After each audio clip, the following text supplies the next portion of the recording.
They say silence is empty, but what if silence is the most concentrated form of power we possess? What if everything you've been told about strength, about standing tall, raising your voice, demanding your place, was only half the truth? Nietzsche, the philosopher often painted as a storm of thunderous declarations, actually saw silence not as absence, but as force. He knew that in a world addicted to noise, the person who doesn't speak is the one who terrifies most. And yet, we are conditioned to fear silence. From childhood, we're taught that to be silent is to be passive, that to win, we must argue, that to love, we must explain, that to be heard, we must shout louder than everyone else. But what if this constant noise is the very thing that weakens us? What if the loudest people are not the strongest, but the most afraid? Nietzsche believed that silence was not weakness, but the mark of someone who has transcended the need to be validated. Someone who no longer needs to prove themselves in the arena of common opinion. Because to be silent, truly silent, not out of fear, but out of clarity, is to step outside the game entirely. But let me ask you something. Have you ever stayed silent in a conversation, not because you were timid, but because you saw the game, the performance, the illusion, and you knew that no words could match the depth of what you saw? That moment was not weakness, it was control, it was power, it was Nietzschean silence, and most people felt it even if they didn't understand it. This video is not about learning to stay quiet, it's about learning to stay sovereign. Nietzsche saw silence as a form of rebellion, a form of purification, a form of confrontation that disarms not through resistance, but through absence. Because the moment you stop reacting, the game ends. The rules break, the system has no handle on you, and in that moment, you are dangerous, not because you attack, but because you don't need to. We will go deeper than Nietzsche's quotes. We will explore what silence really means in the modern world, why the refusal to explain yourself, to justify, to participate in noise is the first sign of someone who has stepped outside the herd. And we'll see how in today's world of endless talking, the one who remains silent doesn't disappear, they rise. Stay with me until the end, because I'll show you how Nietzsche's most unsettling ideas about silence can change the way you move through relationships, through conflict, through the storm of modern life. And by the end, you may not just understand the power of silence, you may begin to wield it. Now keep listening, because the first insight we'll explore reveals the moment Nietzsche understood that speaking was often not about truth, but about submission. And the way he responded to that realization, it changed everything. Nietzsche was a man born into language, but suspicious of it from the beginning. As the son of a Lutheran pastor, he was surrounded by sermons, by theology, by words meant to define the infinite. But even as a boy, he began to see something strange. In all the talk, everyone spoke of God, of morality, of duty, but they spoke in phrases that were borrowed, not lived. And that's where the fracture began. Nietzsche didn't just listen to words, he looked through them, and what he saw was terrifying. He saw that language was not being used to explore reality, but to flatten it. Words became containers for ideas that once had fire but now were hollow. Morality, truth, virtue. They sounded noble, but they were wielded like weapons, to shame, to silence, to conform. And Nietzsche began to realize something most people never see, that language is not neutral. Every word carries a framework, a worldview, an expectation. And the more we speak using words that have been given to us, the less we are speaking for ourselves. But it gets deeper. Nietzsche didn't just question the content of language, he questioned the act of speaking itself. He saw that many people don't speak to be known. They speak to avoid being seen. They speak to maintain a role, to reassure others, to keep themselves inside the boundaries of acceptability. And in doing so, they trade authenticity for belonging. They use words to protect the persona, not to reveal the soul. Have you ever found yourself talking, explaining, justifying, and felt in the middle of your own sentence that none of it was truly you? That sensation, that hollow ring in your own voice, that's the moment Nietzsche wants you to wake up. Because if your words are not connected to your essence, they are not expressions, they are camouflage. Nietzsche's silence began there, not as shyness, not as withdrawal, but as refusal. A refusal to participate in the game of masked communication. He saw that the more we explain ourselves, the more we become prisoners of other people's frameworks. And so, he stepped back. He began to observe, to write in aphorisms instead of long arguments, to say only what could not be said by anyone else. And when even that felt too much, he stopped speaking altogether. In his final years, Nietzsche entered a profound silence, not just externally, but internally. Some call it madness, others call it transcendence. But in that silence, something powerful remained. His writings up until that point had become sharper, more prophetic, more dangerous, because they were no longer trying to convince, they were simply declarations of what he saw.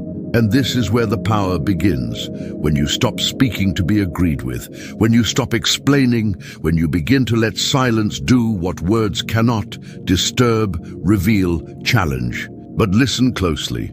The next idea we're about to explore is the one most people miss. It's the reason silence threatens people. Because when you refuse to react, to explain, to reassure, the other person is left alone with themselves. And often that's their deepest fear. Keep going, because next we'll uncover why silence, in a Nietzschean sense, is not a passive absence, but an active confrontation with power itself. If this video is making sense to you, click the subscribe button and like the video. Thank you for your support. Have you ever noticed what happens in a conversation when you don't respond the way someone expects? When you simply hold your gaze, say nothing, offer no comfort, no approval, no resistance. At first, they may laugh it off. Then they may try to explain themselves again.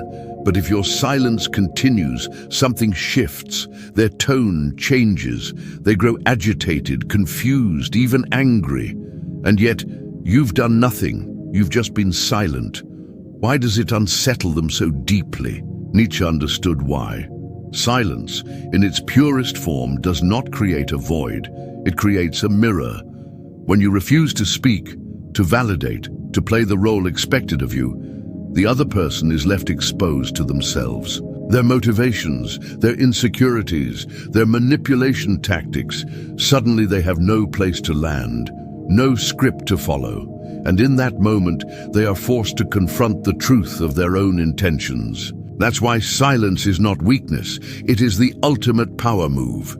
Because it cannot be controlled, it cannot be predicted, it cannot be used against you. Every word you say can be twisted, judged, interpreted, but your silence remains untouchable. It reveals nothing but reflects everything. Nietzsche saw this happening at every level of society. The church demanded confession, the state demanded loyalty, academia demanded debate. Every institution required speech because silence was too dangerous. It disrupted the flow of control. It suggested something ungovernable, and that is what Nietzsche admired most, the ungovernable spirit. Think about your own life. How many times have you felt pressured to explain yourself, to justify your feelings, to prove your worth with words? And how many times did doing so only deepen your discomfort because you knew that no matter how you said it, the other person wasn't really listening, they were waiting for confirmation of their version of you? But what happens when you stop playing that role? When you offer no explanation, no apology, no reassurance, you become unpredictable. You become unsettling. You become free. But freedom is uncomfortable, not just for others, but for you too, because silence doesn't just reflect others, it reflects you. And that's the next challenge. In the next part, we'll explore why silence is not just a weapon against manipulation, but the most brutal form of self-confrontation. Nietzsche's most dangerous insight wasn't about society, it was about the self. Stay close. What's coming next is what separates the ones who want power from those who can actually hold it. Silence unsettles others because it disrupts the game of control. But what happens when you're the one sitting in that silence, alone, with nothing to distract you, no one to perform for, no voice to validate your worth? Nietzsche believed this was the moment where real transformation begins, not in the noise of achievement, not in the approval of others, but in the terrifying stillness where all illusions fall away, where the masks you wear no longer serve a purpose, where every identity you borrowed from others loses its power, and you are left with the only thing that can't be faked, yourself. This is why most people fear silence, not because it's empty, but because it's too full of questions that have no easy answers, too full of memories, regrets, truths we've buried under constant stimulation. When you strip away the distractions, when you finally stop explaining, convincing, pleasing, what's left? Nietzsche didn't just warn us about the herd mentality, he warned us about the herd inside of us, the internal chorus of expectations, shame, conditioning, the voice that says, be nice, be quiet, don't make people uncomfortable. That voice does not come from your soul. It comes from the centuries of programming designed to keep you manageable. But silence is how you strip that voice of its power. When you stop feeding it with your attention, with your agreement, with your fear, it begins to fade. And beneath it, something ancient stirs, something real, something uncorrupted. That's the part of you that Nietzsche called the will to power, not domination over others, but sovereignty over yourself. The inner strength to stand alone, to think your own thoughts, to walk your own path, even when it means being misunderstood, even when it means being alone. But here's the paradox. Silence shows you who you are, but only if you're willing to listen, and most people aren't. That's why they surround themselves with noise. That's why they fear solitude, because deep down they suspect that without the roles, the routines, the constant validation, they might disappear.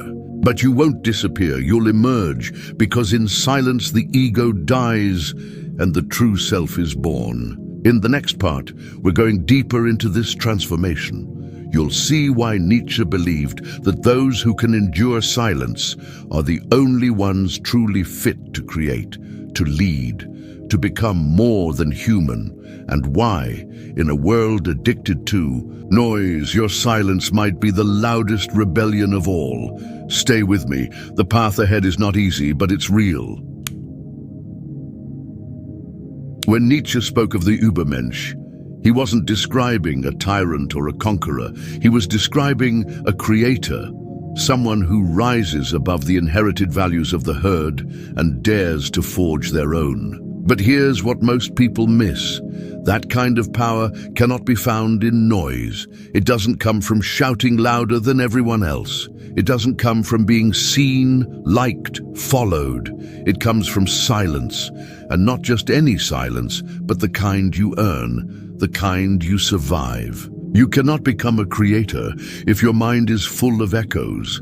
You cannot lead others if you're still being led by the ghosts of your past, by the need to be liked, by the fear of being alone. Nietzsche understood that true creation, whether of art, philosophy, a life worth living, requires that you first destroy everything false inside you.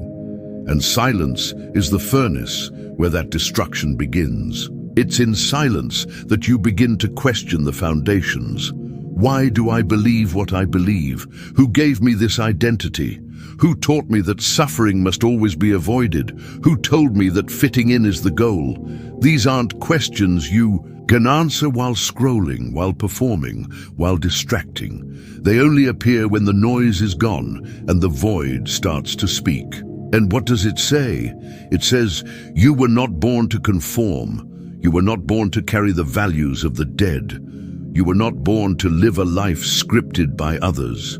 You were born to create meaning, to shape it with your own hands, to build something new, not just in the world, but inside yourself. But few people ever reach this stage. Why? Because it requires pain.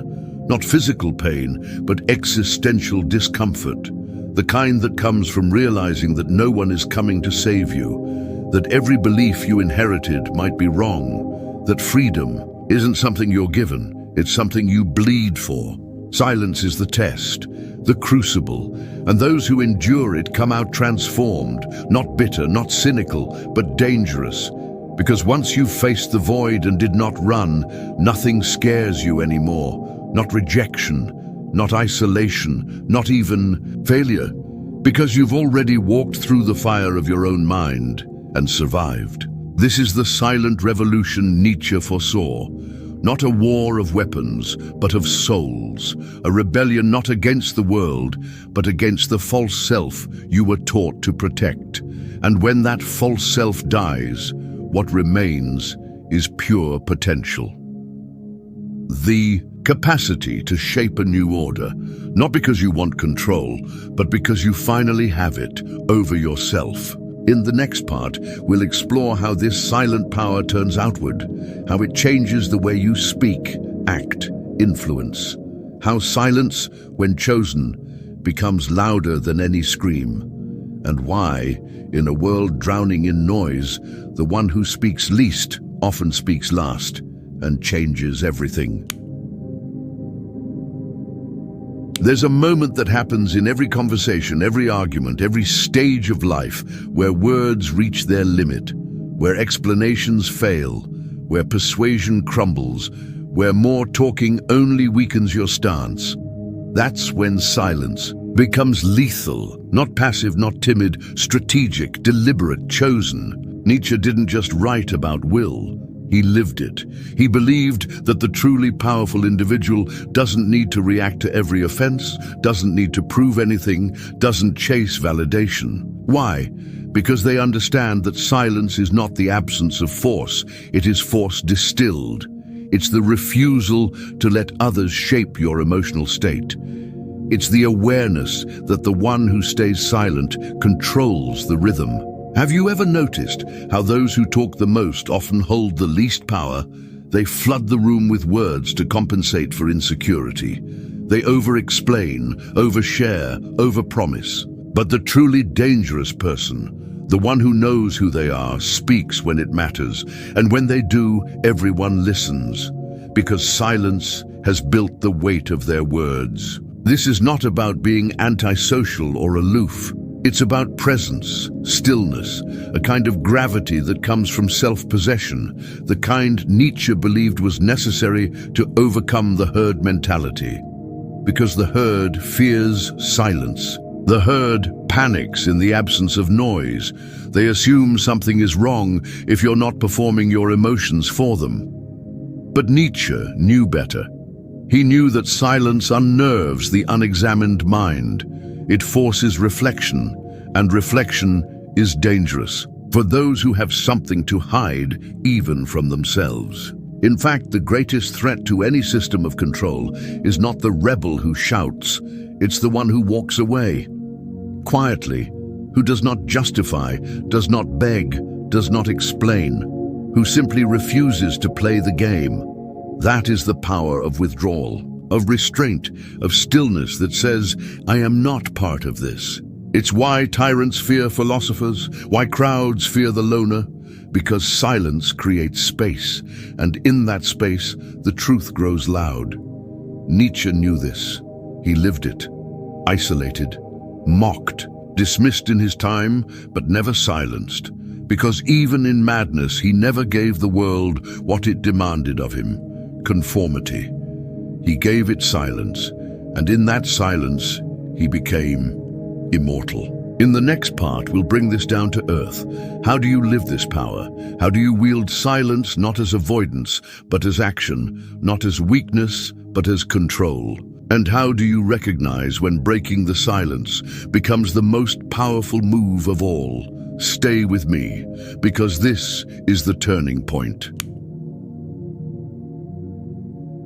Most people think silence is easy, that it's simply the absence of talking. But real silence, the kind Nietzsche admired, is not absence, it's presence, it's control, and it's one of the hardest disciplines in existence. Because to stay silent when you want to scream, to hold your truth when the world demands you explain, to keep your inner fire from spilling out when someone tries to provoke you, that takes strength most people never cultivate. There's a reason we fill silence with noise. Small talk, complaints, apologies we don't mean, justifications we never needed to give. We are addicted to being heard, even when we have nothing to say. But Nietzsche believed that speaking before thinking was a weakness of the crowd, a nervous tick, an impulse to conform to the expectations of others instead of standing rooted in your own clarity. Think about it. How many times have you spoken just to avoid the discomfort of being misunderstood? How often have you spilled your emotions, hoping someone else would clean them up for you? That's not connection. That's control disguised as vulnerability. Real power doesn't demand to be understood.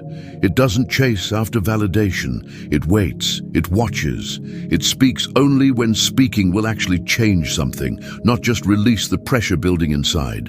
And when it does speak, it cuts, because the listener has been waiting, listening, feeling the weight of everything that wasn't said. Silence prepares the ground for truth. And when the time is right, it delivers it with the force of a hammer.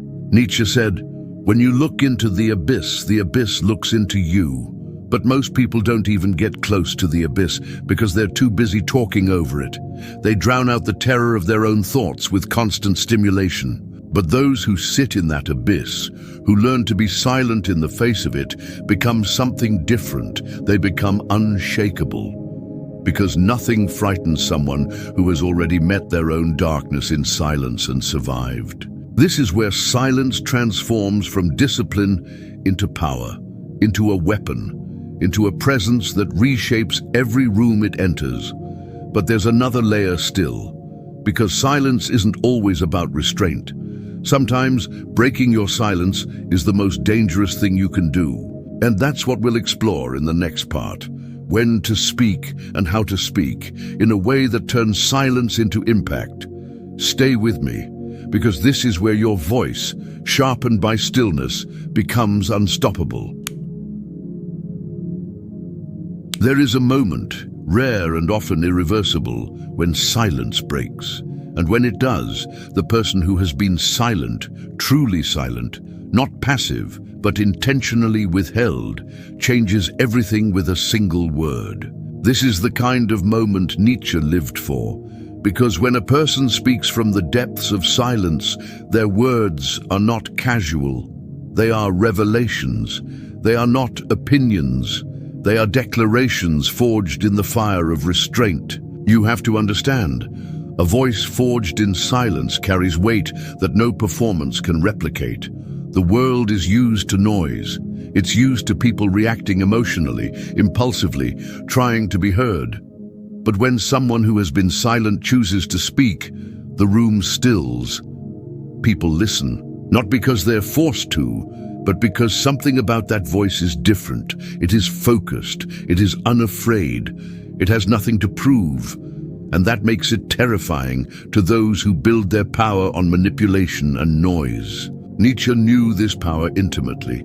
He wrote not to entertain, but to cut through illusion, to disturb, to awaken. His words were not chatter, they were silent thoughts crystallized into language. And that's why they still echo today. He said, "All great things must first wear terrifying and monstrous masks in order to inscribe themselves on the hearts of humanity." That's what silence does. It turns your voice into one of those masks, one that, when removed, reveals a truth people can't ignore. But here's what most never realize.